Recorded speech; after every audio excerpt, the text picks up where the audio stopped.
भूमि सर्वेक्षण हो गया है चालू, जल्दी से कर लीजिए कागजी कार्रवाई को पूरी, अन्यथा लाखों की नुकसान हो सकता है। नमस्कार, मैं हूं दीपक कुमार और आप देख रहे हैं अध्यक्ष टीवी। आइए, मेरे साथ मौजूद है मोतिहारी के जाने माने अधिवक्ता राजीव कुमार द्विवेदी उर्फ पप्पू द्विवेदी। आइए इनसे जानने का प्रयास करते हैं भूमि सर्वेक्षण को लेकर कौन कौन कागजी कार्रवाई करना पड़ेगा पूरी। सबसे पहले हमारे चैनल में स्वागत है आपका। धन्यवाद दीपक जी। मामला अभी चल रहा है भूमि सर्वेक्षण का और दूर दराज के लोग बहुत सशंकित हैं कि इसमें कैसे क्या होगा। उस विषय पर आज बात करने के लिए आप पधारे हैं, इसके लिए बहुत बहुत धन्यवाद। और जनता को जागरूक करने का आपका जो कर्तव्य है, इसके लिए भी आपकी भूरी भूरी और आपके चैनल की हम प्रशंसा करते हैं। सबसे पहले भूमि सर्वेक्षण है क्या, यह सर्वे क्या हो रहा है, थोड़ा इस पर कुछ प्रकाश डालें। बहुत पहले से इसका चर्चा चल रहा था। गांव-गांव में जो गांव का नुक्कड़ होता है, तालाब होता है, जहां लोग बैठते हैं शाम में, सुबह में चबूतरा होता है, वहाँ पे ही चर्चा का विषय था कि सरकार भूमि सर्वेक्षण कराने जा रही है। और अब जब भूमि सर्वेक्षण का कार्य ज़मीनी स्तर पर शुरू हो गया है तो गांव के लोगों में भी धीरे धीरे जागरूकता इसकी फैली है। और इसका सबसे सुखद पहलू ये है कि सरकार भी हर जगह आम सभा कर रही है। और ये भूमि सर्वेक्षण के साथ जो जुटे हुए पदाधिकारी हैं, जो जुड़े हुए पदाधिकारी हैं, वो लोग स्वयं आम सभा में उपस्थित होकर करके जनता को जागरूक बनाने के लिए, जन जागरण फैलाने के लिए जो फॉर्म 2 और फॉर्म 3 जो भरने का के लिए जो विहित प्रपत्र है, उसके बारे में बता भी रहे हैं, समझा भी रहे हैं और लोगों को जागरूक कर रहे हैं। कुछ भ्रांतियाँ फैली हुई हैं जिसको दूर करने की ज़रूरत है। सरकार उस पर हमको लगता है कि आगे चल के अमल करेगी। किस प्रकार का जो भूमि है वो विवादित है और किस प्रकार के ज़मीन को लोगों को परेशानी हो सकता है? देखिए, सरकार का ये कदम बहुत ही सराहनीय कदम है। आपको याद होगा CS सर्वे हुआ था, कैडेस्ट्रल सर्वे हुआ था, उसके बाद फिर RS रिविजनल सर्वे हुआ। उसके बाद से आज तक कभी ज़मीन का सर्वे हुआ नहीं है। और पिछले 2-3 दशक से देखने में आया है, हम लोग चूँकि इसी फील्ड में लगे हुए हैं, वकालत पेशे से आए हुए हैं, गांव दूर दराज के लोग परेशानी को झेलते हैं। जो भूमि माफिया लोग जो सक्रिय हो गए थे ज़मीन को लेकर के, जो विवाद चल रहा था, पहले था कि ज़मीन को लेकर के पटीदारों में जो विवाद चलता था, मामला आगे पीछे सेटल होता था पंचायती से। बीच में जो भूमि माफिया लोग जब उसमें इंटर कर गए, माननीय सुप्रीम कोर्ट ने बेटियों को हक दे दिया। उसके बाद इन लोग का एक बन गया, किसी से कोई खेस्टा कागज़ कहीं का बनवा लीजिए, कोई पेपर बनवा लीजिए, उस पर अपना दावा कर दीजिए कि मेरा भी इसमें कुछ बनता है। और उसके आधार पर लोगों का एक्सटॉर्शन शुरू हो गया, मुकदमों की बाढ़ लग गई। तो इस सारे जो विवाद का जड़ है, जो जड़ जुड़ू और ज़मीन जो कहा जाता है किसी भी आपराधिक कृत्य के लिए, तो उसमें आज की डेट में ज़मीन सबसे इम्पोर्टेंट हो गया। उसको उसके परमानेंट सॉल्यूशन के लिए ये बहुत इम्पोर्टेंट है। थोड़ी देर के लिए परेशानी हो सकती है, हमको, आपको, सबको परेशानी हो सकती है, कागजात खोजना पड़ रहा है, दिखना पड़ रहा है कहाँ से कैसे ही होगा। लेकिन इसका अगर दूरदर्शी आप आगे देखिएगा कि दूरगामी परिणाम होगा। ये दूरदर्शिता है कि भविष्य के लिए लोगों में आपसी प्रेम सद्भाव बना रहे, भाईचारा बना रहे और मामले का परमानेंट सॉल्यूशन हो जाए। उसके लिए इस भूमि का सर्वे होना बहुत ज़रूरी है। एक बार जब सर्वे का काम कंप्लीट हो जाएगा, थोड़ी बहुत जो त्रुटियाँ होंगी, उस पर आपत्तियाँ आएंगी, कोर्ट कचहरी की भी काम कार्रवाई होगी, प्रशासनिक प्राधिकारी के यहाँ के लोग दौड़ेंगे। लेकिन जब एक बार सर्वे का काम पूरा हो जाएगा तो लोग आश्वस्त हो जाएंगे कि फलना ज़मीन फलना की है।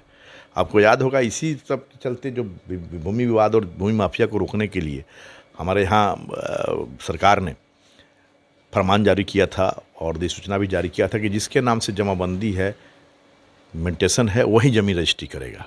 बाद में सुप्रीम कोर्ट ने उस पर रोक लगाया, कुछ सर्टेन कंडीशन दिया छूट के साथ। तो इस सारा कवायद लगातार हो रहा है कि किसी तरह ज़मीन से संबंधित जो मामले और आपसी पारिवारिक विवाद, सामाजिक विवाद, सफ़ेद पोश लोग उसमें घुस जा रहे हैं, गुंडे लोग घुस जा रहे हैं, भूमि माफिया लोग घुस जा रहे हैं, उन लोगों को से दूर कर करके इस मामले को एकदम क्लीन कर दिया जाए। उसके लिए दूरगामी परिणाम इसका होगा। थोड़ा देर के लिए परेशानी है, लेकिन दूरगामी परिणाम होगा। अब बहुत सारे किसान जो है दशक में डरे हुए हैं, क्या कुछ कहना चाहते हैं ऐसे किसानों को? डरने की कोई बात नहीं है। हमारे जो भी किसान बंधु हैं, जो भी खेत खलिहान जोतने वाले, हम लोग भी हैं, बहुत सारे ऐसे ज़मीन हैं जो आपके पास है, पुरखों से चली आ रही है। बहुत सारे लोगों का ऐसा कि कागज़ भूल गया है, कागज़ रख नहीं पाते थे, पहले उतनी सुविधा नहीं थी, पुरखे लोग जो है पढ़े लिखे नहीं थे, कागज़ को संभाल के नहीं रख पाए। कागज़ कहीं उसका दस्तावेज हो, दान पत्र हो, हिब्बा हो, जो कुछ भी है, बख्शिशनामा वाला जो ज़मीन हो, बेबिलोफा वाला हो, जरपेशगी वाला, वो सब कहीं भूल गया है या नहीं मिल रहा है, तो उससे घबराने की ज़रूरत नहीं है। अगर नहीं भी मिल रहा है तो आप रजिस्टर 2 में उस नाम दिखवाइए। रजिस्टर 2 में जिसके नाम से जमाबंदी है वहाँ से आप उठा करके आप देख सकते हैं कि कहाँ क्या है, नहीं है तो प्रमाणीकरण लेकर करके आप अपना दावा उस पर कर सकते हैं। अगर उसमें कोई आपत्ति होगा तो सरकार उसका निराकरण करेगी। बहुत सारी चीज़ें उसका निकल रहा है, घबराने से ही ख़त्म होने वाला नहीं है, इसको फेस करना होगा।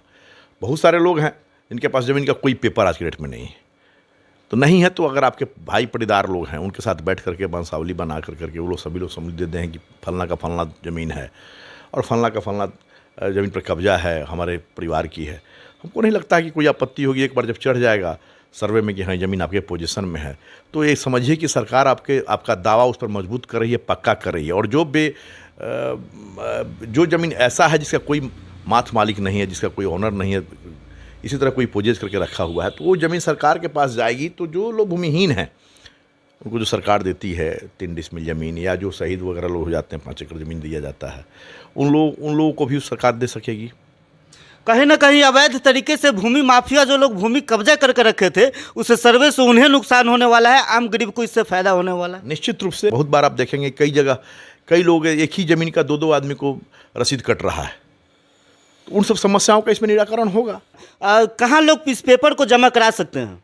देखिए, आम सभा के बाद सरकार के जो भी हमारे भूमि के सर्वे की जो टीम है वो खुद घूम रही है। आपको ज़मीन का जो फॉर्म 2 और फॉर्म 3 उपलब्ध कराया जा रहा है, या फोटोकॉपी करके आप निकाल रहे हैं, डाउनलोड करके निकाल रहे हैं, आप ऑनलाइन भी कर सकते हैं।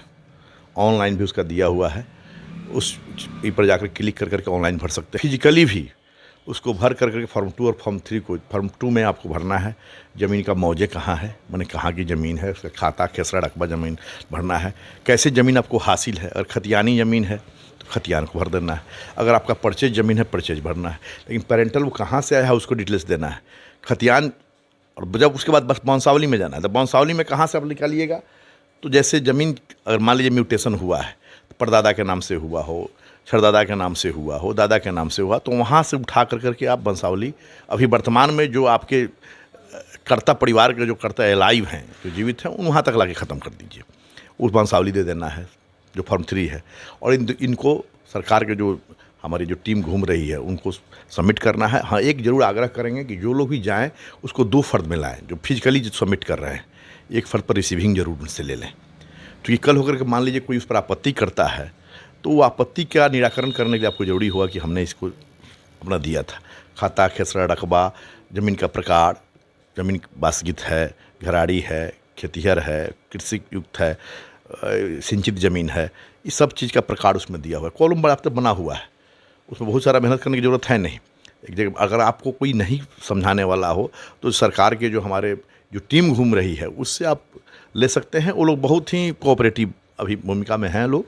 अब आगे क्या होगा, थोड़ा बहुत कमी बेसी होगा तो उसका आप निराकरण आपत्ति लगा करके कर सकते हैं। ये दोनों काम आपको करना होगा। तो आपको चाहिए सबसे पहले अपना आधार कार्ड तो चाहिए ही चाहिए, आप हैं कौन इसके लिए।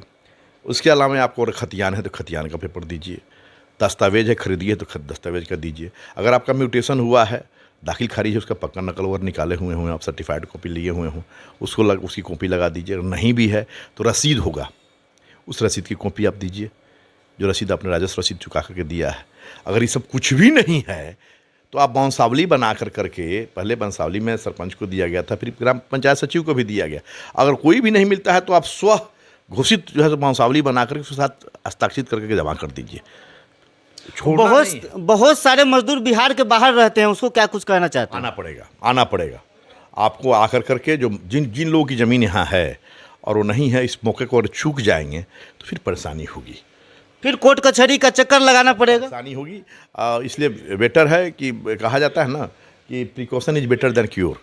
तो ये प्रिकॉशन अभी जो समय है इसमें प्रिकॉशन बरतते हुए इस समय का लाभ उठाइए। सरकार आपके दरवाजे तक, आपके गांव तक घूम रही है, सर्वे टीम घूम रही है, अंचल आपके अमीन घूम रहे हैं, 2-3 लेयर्स की टीम बनी हुई है, उनसे आप संपर्क कीजिए और उनको अपनी परेशानी बताइए।